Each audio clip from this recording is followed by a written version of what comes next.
Dr. Lawson, you look like you're at the district headquarters on Broadway. I am exactly at the district headquarters on Broadway. I just walked out of our press conference announcing the baccalaureate degree program. Oh, So that's I just fantastic. sat down. I told you I would try to join in as soon as I could. So Well, here I welcome. am. We appreciate that. Welcome, and thank you so much for coming today. Okay.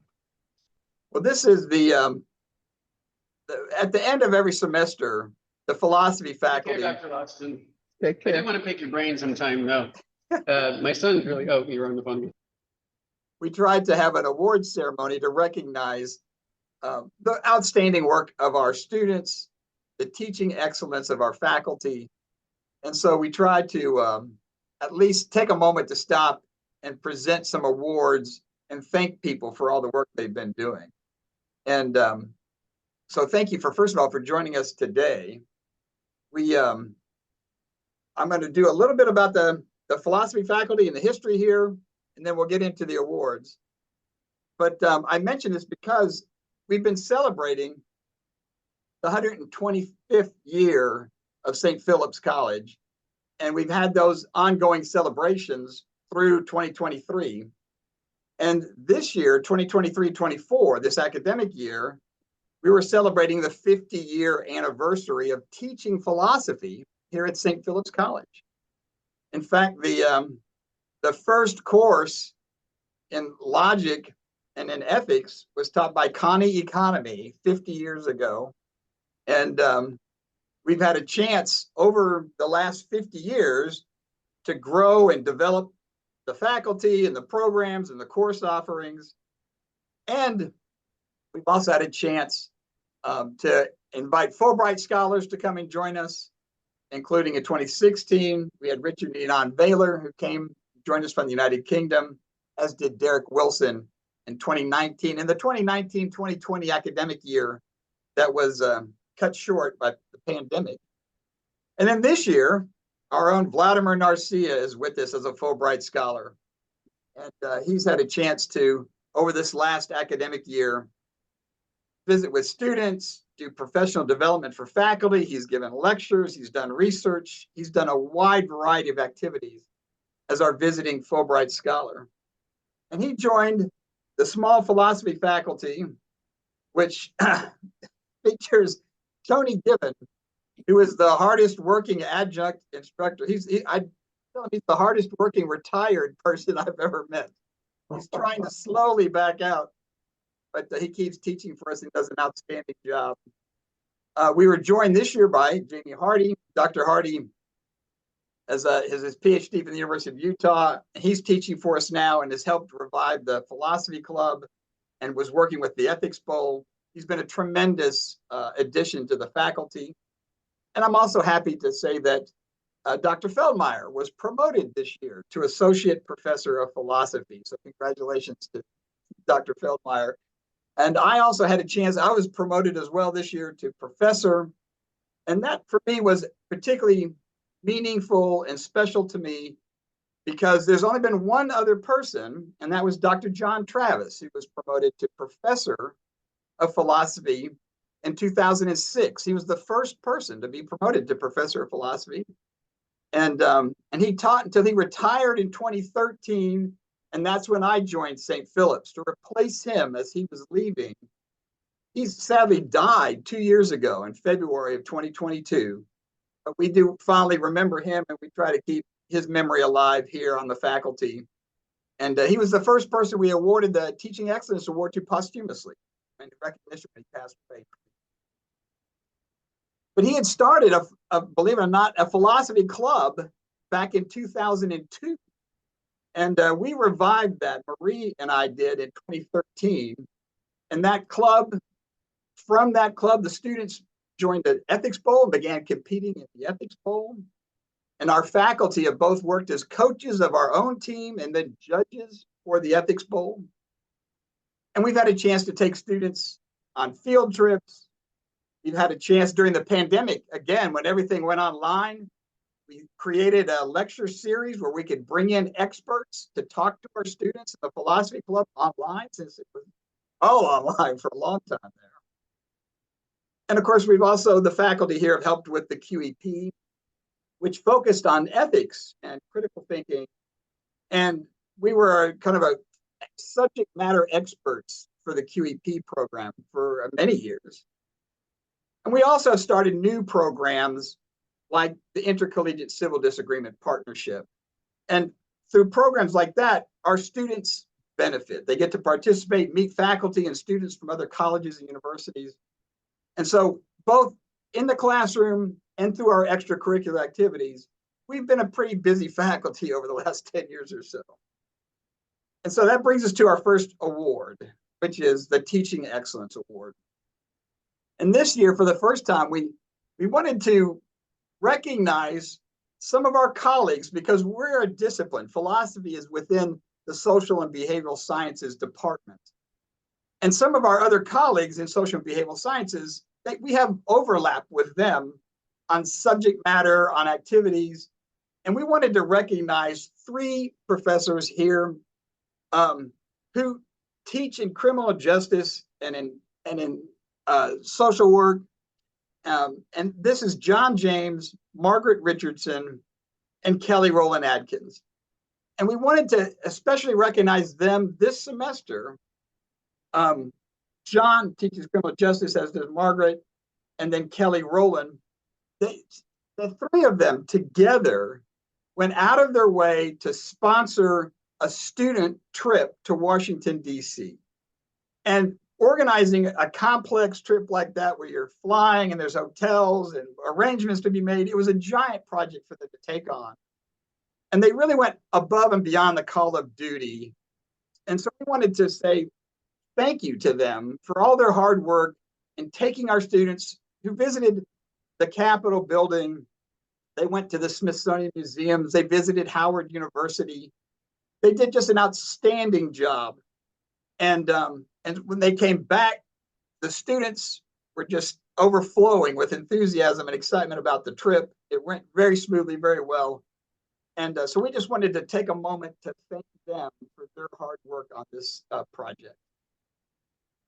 For the next award, I'm going to turn it over to Marie Feldmeyer and actually hand it over to you, Marie. Go ahead. All right. Thank you, everyone, for being here. It's wonderful to see you. Thank you for joining us to celebrate the achievements of all of our distinguished award recipients.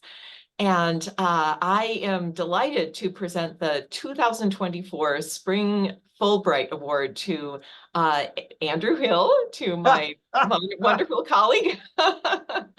Andy has done extraordinary work in the Fulbright program. I wouldn't be surprised if he's done more work than anyone in the world.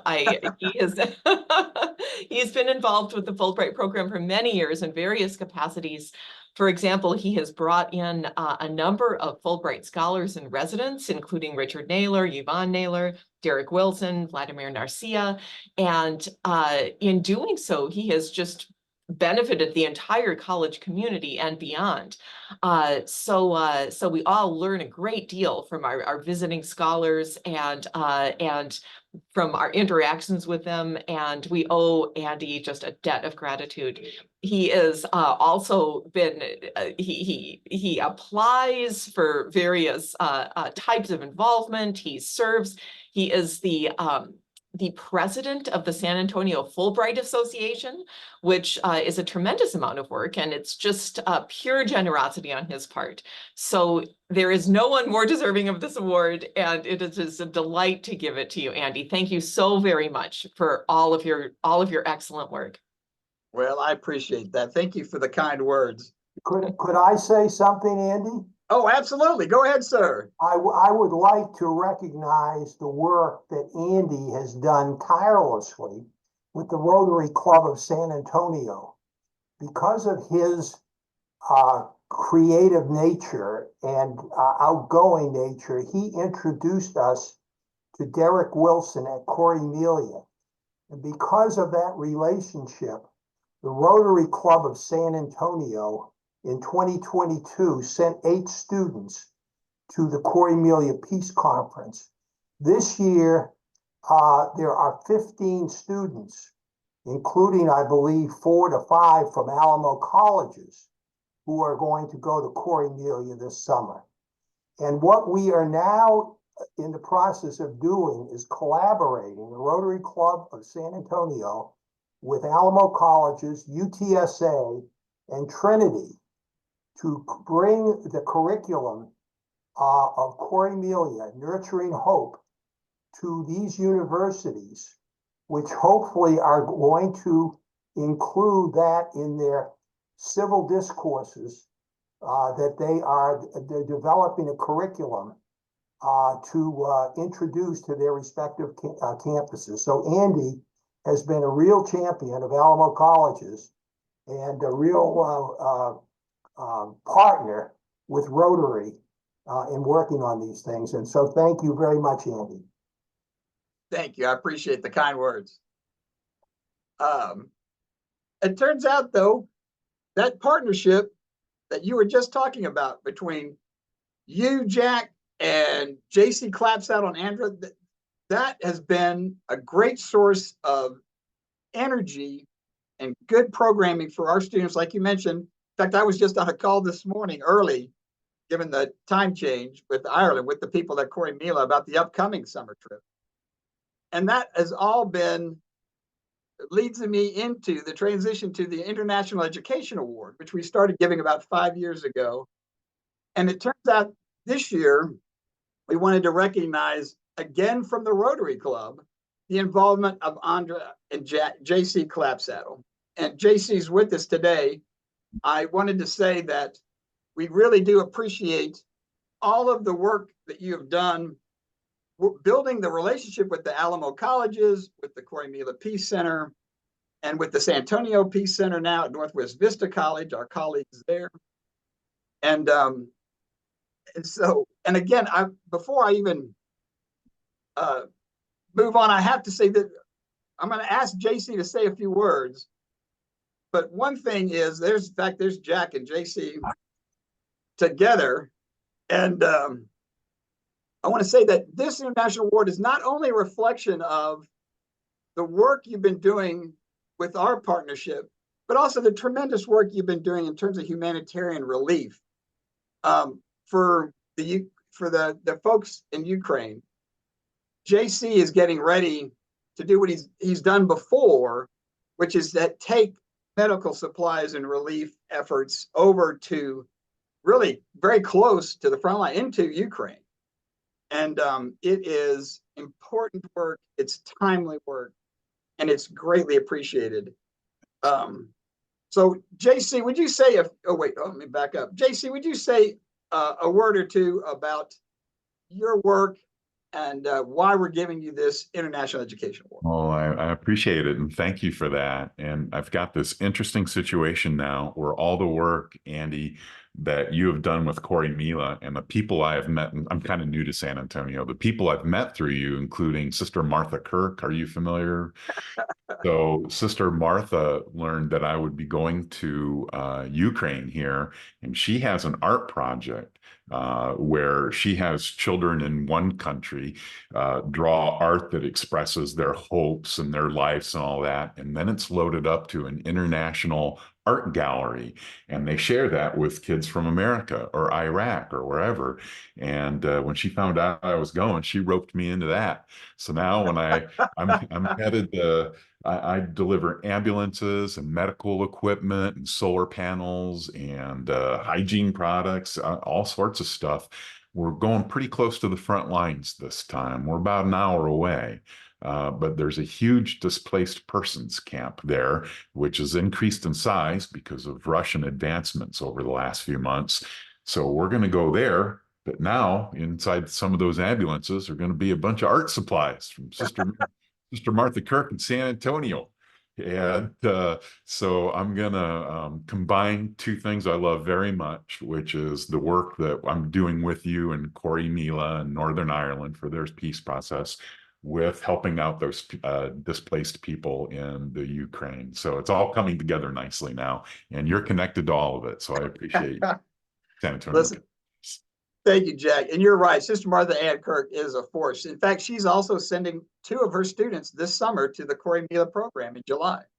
So You're right. These things all do tie together. And she's an interesting character. She was in Iraq at the same time I was, and she was in a dicier place in Iraq than I was. So I admire her greatly, and I appreciate being connected with her through you guys. Thank you. Thank you.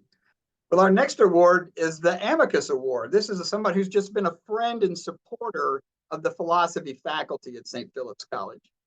And in the past, we've tried to recognize some of our community partners, some of our internal folks, from our dean to our chair. But when we talked about it this year, we also realized that we wanted to thank Dr. Lawston for her leadership as president of the college. She has been terribly supportive of the philosophy program, everything we've tried to do in terms of our classes, in terms of the extracurricular activities we've been talking about and you've been learning a little bit about. And Dr. Lawston, there she is. She's the busiest person in San Antonio, I can tell you that, and also a Rotarian. And she's also, and I picked this up slowly. At the beginning, when I came here first 10 years ago or so, I was impressed by how much she did on campus. And then I realized shortly thereafter how much she was doing out in the community. But one of the real things that I've learned to appreciate about her is the fact that she's also an inspiration to a lot of our students. When they hear her story, when they learn about the work that she's been able to do in higher education with NASA, that's truly been inspiring to many of my students. And so the work that she's done, she's supported everything from the Fulbright Scholar in Residence program to our professional development, both nationally and internationally. She's been a great friend to the department. And so I would love for you to please say a few words for us, Dr. Lawston. I've been having fun with this phone over here trying to unmute myself. Adrian is here next to me trying to help me out. So I was telling her that you all were celebrating 50 years as the philosophy department. So hopefully she can get a list of all of those and get a photo of you so we can have that for the next president's newsletter. But you know, and from the time that I met you through your former president, it's your previous institution, but you've been with us so long, it's old history now. But he spoke so very, very highly of you. But I've had an opportunity, I'm just privileged to have the honor to be a part of an organization where the faculty expand the boundaries. They expand the boundaries in such a way that they transport our students to places that they never even thought of or never even heard or pronounced the names of the places where they have an opportunity to go or to learn about. And that excites me greatly because many of our students are first generation. They're the first in their families to go to college. And so when we can expand the learning laboratory beyond the four walls of the classroom, not only some students have always lived on one side of town, but to expand their boundaries to across San Antonio or to the capital, because he's gone there, or now internationally. It's a privilege for me just to be on the sidelines and cheer him on and to cheer all of you on, because you've all made such a tremendous difference in the lives of our students. And that's why I said, okay, I'm going to jump on this Zoom, even if I have to sit outside, because if I get in my car, I know it's not going to work and I knew I was going to miss it. But I want to say thanks to all of you. And it has been with us, been with me since I've been here. And so it's been a privilege to know him. When we have engaged him, when we adopted ethical decision-making for the institution, he has led the charge. Marie was with us, then she left us, but she came on back because she found her way back home. And I'll leave it at that. She found her way back home.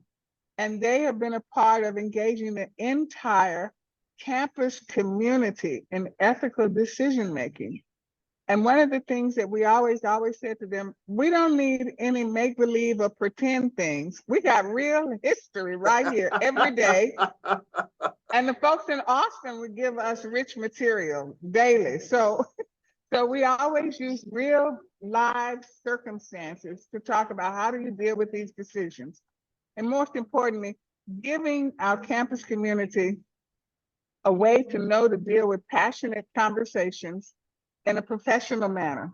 And then where do we land? We land with what is in the best interest of not just for yourself, but for everybody. And so that's what we've been a part of at St. Philip's College, and I'm proud to be a part of that journey. And to be engaged in the community, to be the spokesperson for St. Philip's is truly an honor. And I remember Julius Gordon, who said to me, every time you go, Dr. Lawson, even if you go to the grocery store, you need to put on a hat or a jumpsuit that says St. Philip's. And I thought, oh my God. But in the grocery store Sunday, I was very casually dressed, thinking nobody would notice, and the gentleman came up from behind. How you doing, Dr. Lawson? And I was not looking like Dr. Lawson, I want to tell you that. And when he came up from behind, I said, so thank you for the privilege, thank you for the recognition. I just get to serve, and I am so happy that I am surrounded by individuals that are, what can I say, individuals that are visionary, individuals that understand what it takes to expand and broaden the minds of our students, but also provide other faculty and staff with a leadership agenda, a mantra for it's about how the impact that we have on the lives of others. I'll start with that, the impact that we have on the lives of others. And thank you all so very much. Thank you, Dr. Lawson. We appreciate you zooming in for us here today. And we're glad that we could formally thank you for all that you do for the community and for the campus. Which brings us to our last award presentation, which is for our students.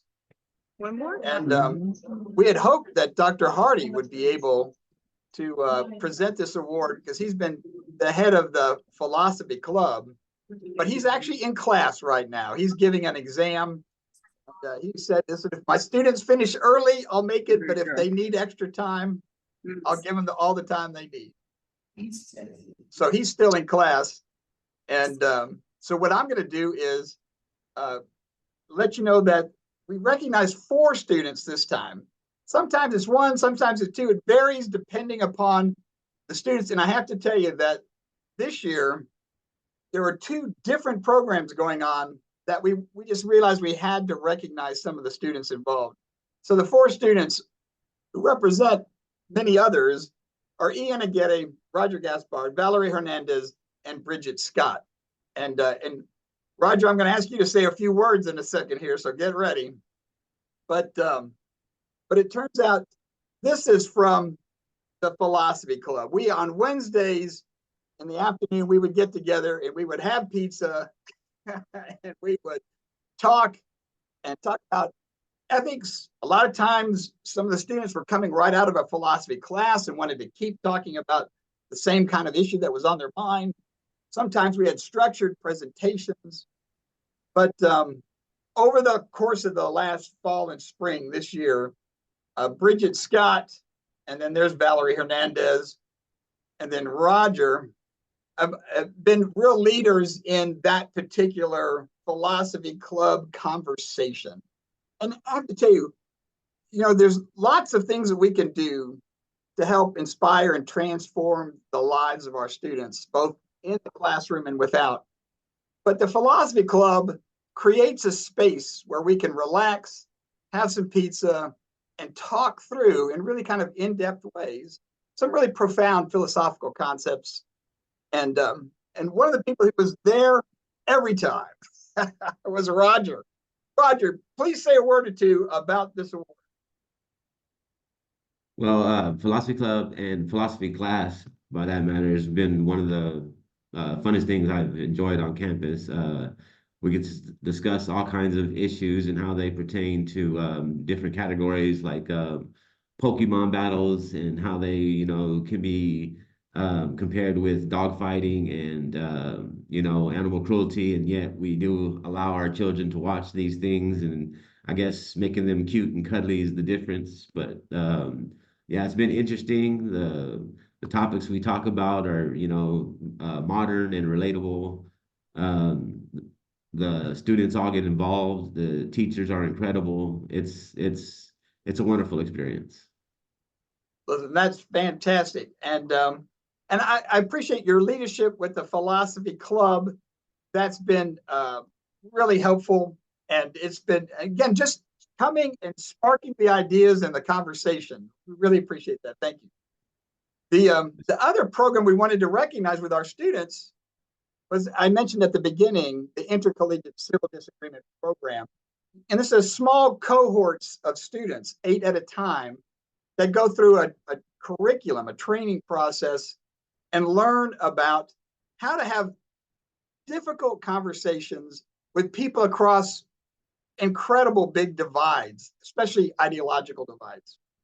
And so the partnership realized that we needed to teach our students how to engage in these conversations about all the joke is all the topics they tell you not to talk about at Thanksgiving. And so we have talked about everything from abortion to policing in America. We've talked about climate change.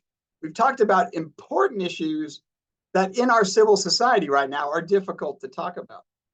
And one of the people who has helped us the most is Ian Aguirre. And I'm glad that Ian's here, is able to join us today. I'm going to get you to say a few words in just a second.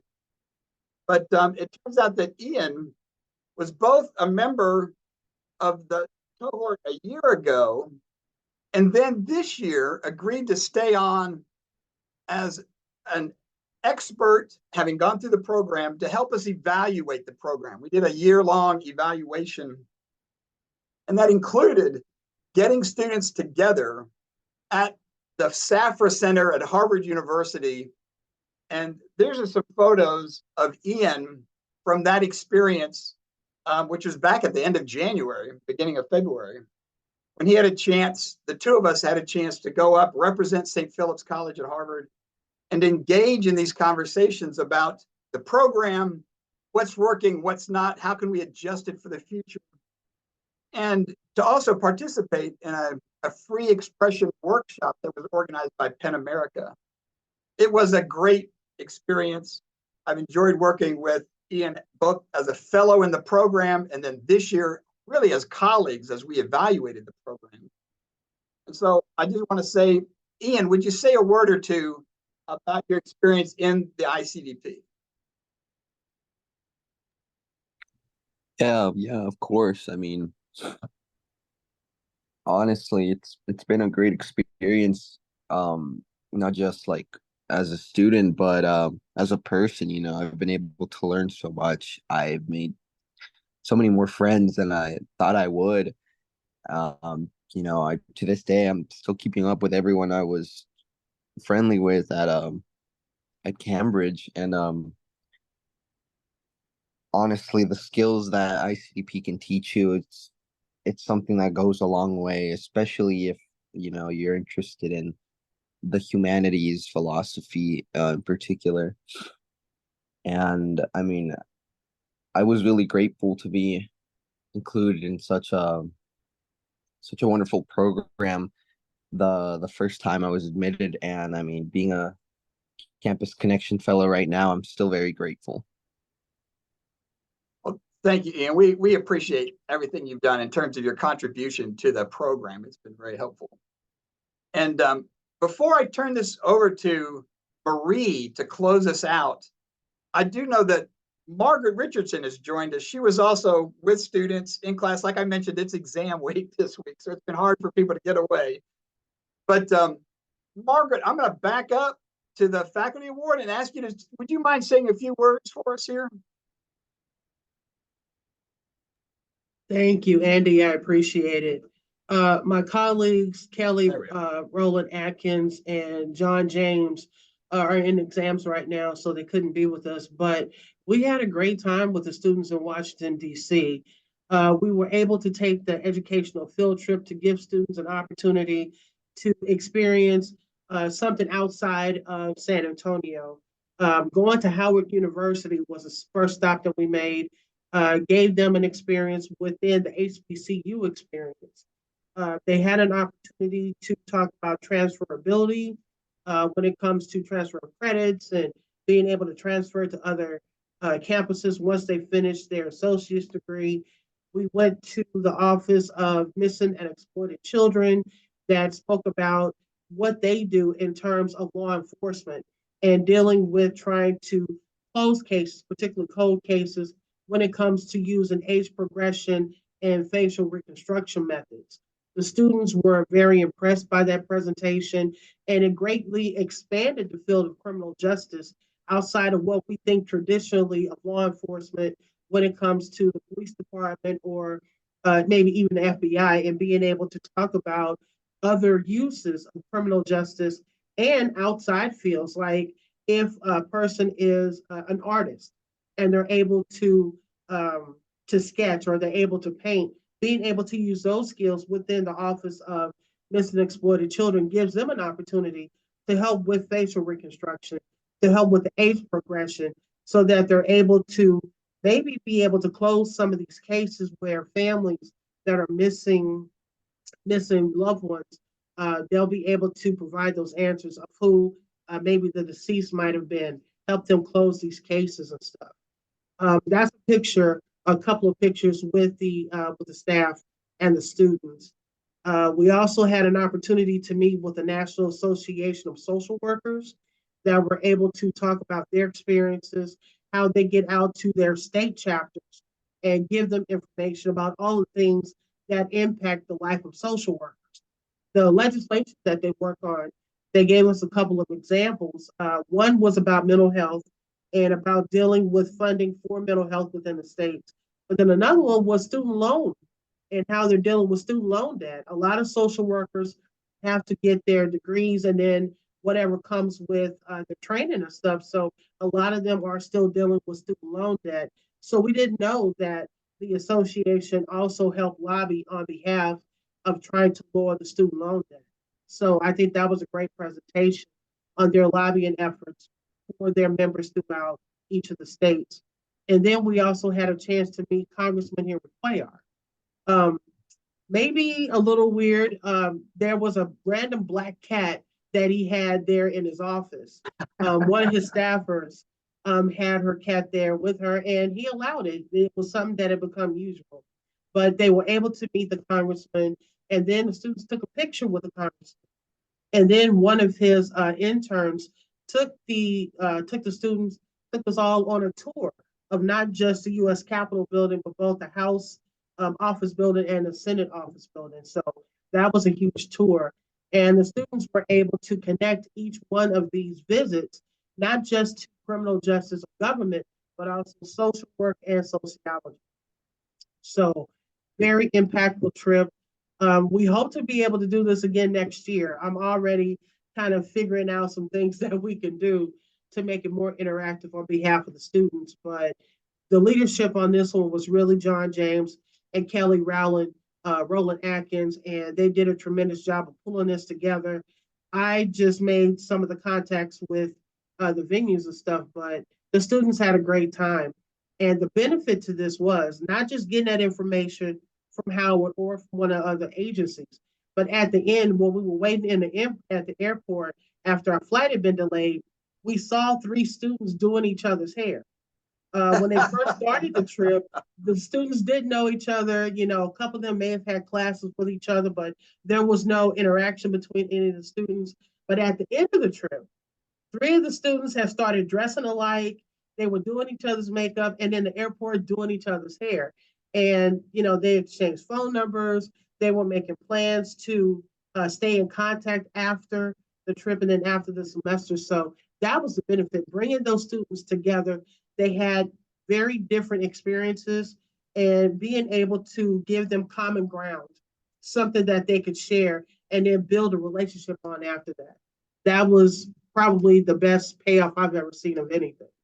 But we appreciate the recognition and None of us do it for the recognition. We're doing it to give our students something extra that they can take with them on their pathway as they continue their collegiate journey. Thank you, Margaret.